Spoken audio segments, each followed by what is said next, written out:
रुकावटें आती है सफलता की राहों में, ये कौन नहीं जानता। रुकावटें आती है सफलता की राहों में, ये कौन नहीं जानता। मगर वो मंजिल पा ही लेता है जो हार नहीं मानता। हेलो व्यूअर्स, कैसे आप सब। मैं आशा करता हूँ कि आप सब अच्छे होंगे। आज हम लोग एक मोटिवेशनल स्टोरी लेकर के आए हैं, जिसको सुन करके आप लोग अपने जीवन में जरूर मोटिवेट होइएगा और कभी भी अपने काम को अच्छे तरह से कर पाइएगा। चलते हम लोग आज अपने टॉपिक की ओर और मोटिवेशनल स्टोरी स्टार्ट करते हैं। एक गांव में एक वृद्ध व्यक्ति रहते हैं। उनकी उम्र लगभग 80 वर्ष की रहती है। वो व्यक्ति उम्र में तो बहुत ज्यादा होते हैं, लेकिन उसके पास दिमाग भी उतना ही अधिक होता है। उसके पास ऐसा दिमाग है कि कोई भी उसके पास कैसा भी क्वेश्चन लेकर के जाए, जैसा भी प्रश्न लेकर के जाए, उसका आंसर वो झटपट में दे देता था। इससे कई लोग बहुत खुश भी थे और बहुत सारे लोग नाराज भी थे। जो लोग उनसे जलते थे उनको दिक्कत होता था कि इसके पास कोई भी क्वेश्चन लेकर के जाओ, ये उसका आंसर दे देता है।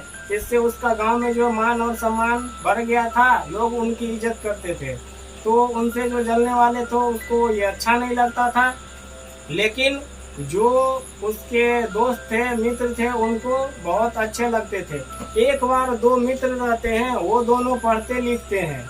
लेकिन जब वो दोनों पढ़ते लिखते हैं, वो दोनों सोचता है कि हम लोग इतने पढ़े लिखे हैं, हम लोगों के पास कोई नहीं आता है, और ये बूढ़े व्यक्ति है, हम लोगों से कम ही पढ़े हैं, और इनके पास लोग हमेशा जाते हैं मदद मांगने के लिए, या कोई भी क्वेश्चन हो तो उसका वो आंसर पता करने के लिए उसके पास जाते हैं, अगर कहीं उसका आंसर नहीं मिले तो दोनों दोस्त जो होता है वो प्लान बना लेता है कि इस बूढ़े व्यक्ति से क्वेश्चन करना है, और ऐसा क्वेश्चन करना है कि वो इसका आंसर नहीं दे पाए, जिससे कि इसका पूरे समाज में और गांव में इंसल्ट हो जाए।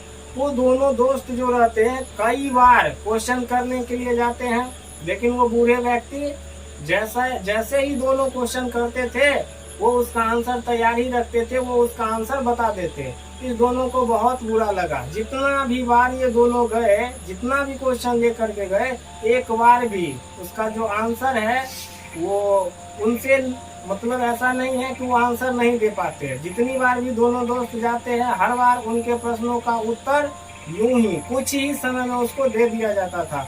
अब दोनों मित्र सोचते हैं कि ऐसा कैसा क्वेश्चन बनाया जाए, या ऐसा कैसा क्वेश्चन ले करके जाया जाए बूढ़े व्यक्ति के पास, जिसका आंसर उसके पास हो ही ना।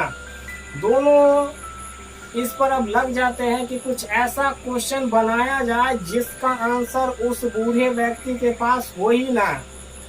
इसके लिए दोनों मित्र बहुत सोचते हैं और लगभग 6 महीने के बाद दोनों जो है एक क्वेश्चन को तैयार करता है और क्वेश्चन का प्लान करता है।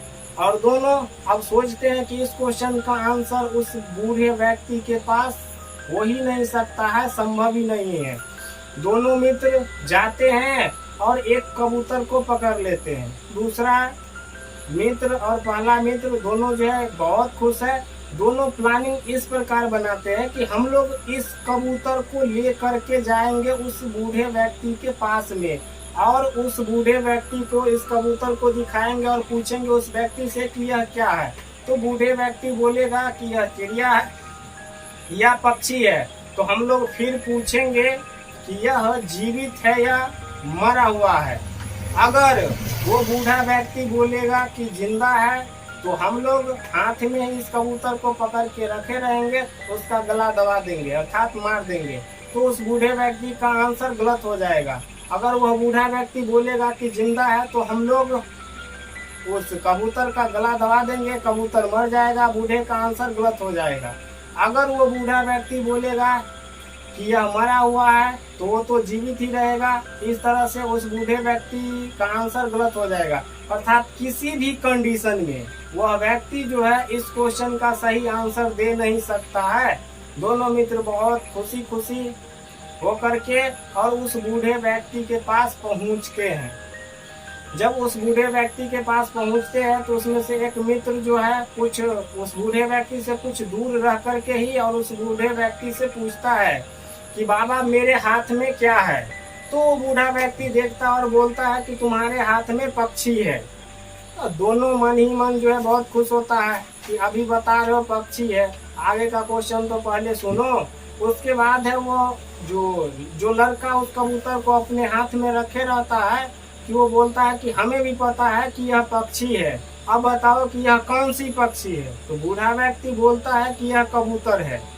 तो 2 क्वेश्चन पूछा, दोनों का आंसर जो है वो बूढ़े व्यक्ति दे पाता है। अब तीसरा क्वेश्चन वो जो लड़का है वो करता है कि बाबा आप बताओ कि यह कबूतर जिंदा है या मुर्दा है, अर्थात यह जीवित है या मरा हुआ है।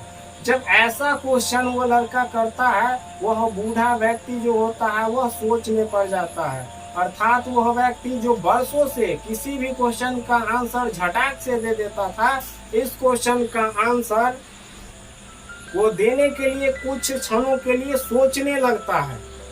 और तब ये दोनों मन ही मन बहुत खुश होते हैं कि आज लगता है कि हम लोग इस बूढ़े व्यक्ति को इंसल्ट जरूर कर देंगे और यह हमारे क्वेश्चन का आंसर दे नहीं पाएगा। बूढ़े व्यक्ति बहुत गहरी सोच में जो है वो रम जाते हैं और अपने उस क्वेश्चन का जो आंसर देने का कोशिश करते हैं, लेकिन उसको पता ही नहीं चल पड़ा कि आखिर हम इस क्वेश्चन का आंसर बताए तो बताए क्या। फिर जो बूढ़े व्यक्ति बहुत सोचते हैं और दोनों लड़का इधर मन ही मन बहुत खुश है कि आज इस बूढ़े व्यक्ति के पास हमारे प्रश्न का कोई जवाब नहीं है, आज ये हमारे क्वेश्चन का आंसर नहीं दे सकता है। दोनों बहुत खुश हैं क्योंकि वो बूढ़ा व्यक्ति जो पहले कई प्रश्नों का उत्तर यूं ही क्वेश्चन करते ही बोल देता था, आज उस क्वेश्चन का आंसर देने के लिए सोच रहा है। तब दोनों लड़का पूछता है कि बाबा जल्दी बताओ कि यह कबूतर जिंदा है या मुर्दा है। उसके बाद जो है वह बूढ़े व्यक्ति बोलता है कि बेटा वो तुम्हारे हाथ में है, अर्थात वो जिंदा है फिर भी तुम्हारे हाथ में है, या मरा हुआ है फिर भी वो तुम्हारे हाथ में है। ऐसा आंसर सुन करके दोनों जो दोस्त रहते हैं अचंभित हो जाते हैं और वो सोचते हैं कि सही में इस बाबा के पास आप कोई भी क्वेश्चन लेकर के आओ, वो उसका जवाब देगा ही देगा। तो इस कहानी से हमें यह सीख मिलती है कि हम जो भी करना चाहे या जो भी बनना चाहे, ये किसी दूसरे के हाथ में नहीं बल्कि हमारे हाथ में है। हम क्या करना चाहते हैं, क्या बनना चाहते हैं, ये किसी दूसरे के हाथों में नहीं है, ये हमारे हाथों में है। हमें क्या करना है, क्या बनना है। इसीलिए आप अपने जीवन में कुछ भी करना चाहते हैं, कुछ भी बनना चाहते हैं, तो ये आपके हाथों में है, आप ही कर सकते हो। आप जो चाहो कर सकते हो, आपके लिए कोई दूसरा करने वाला होगा नहीं। तो इस मोटिवेशनल कहानी से हमें यही सीख मिलती है कि हम जो भी करना चाहे हम कर सकते हैं, वो हमारे हाथ में है। आप लोगों को ये कहानी कैसा लगा, अच्छा लगा, कमेंट कीजिएगा, वीडियो को लाइक जरूर कीजिएगा। साथ ही साथ हमारे चैनल राम रिसर्च क्लासेस को सब्सक्राइब जरूर कीजिएगा ताकि हमारे वीडियो की नोटिफिकेशन आपको टाइम टू टाइम मिल जाए। मिलते हैं नेक्स्ट वीडियो में नेक्स्ट टॉपिक के साथ, तब तक जय हिंद।